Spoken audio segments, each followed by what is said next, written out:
You know, when we are in a noisy environment, we know enough language that we can fill in the blanks if we don't hear everything. These children need to get that strong language foundation so they can fill in the blanks. It's interesting, a lot of people make the assumption when you hear about a child or a person who is deaf or hard of hearing, they make this immediate assumption that they're going to do sign language. Which we don't teach the children sign language here.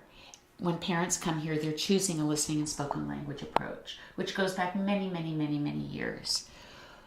But it's interesting because sign language is the visible part of deafness.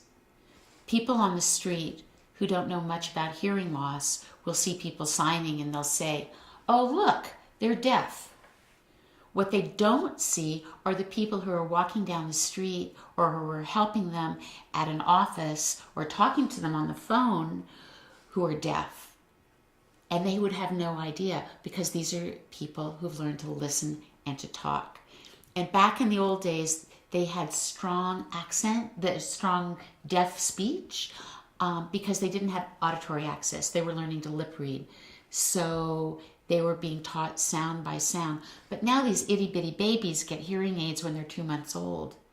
So they are getting all that auditory information right away. And so they're learning to talk with the natural cadence and the good speech that we who have typical hearing, is what we call it, not normal, but typical hearing, are able to access from the time that we're babies.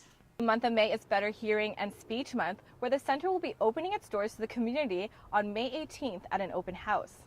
I'm Radhika Sikhakhane in Vancouver for BCIT Magazine.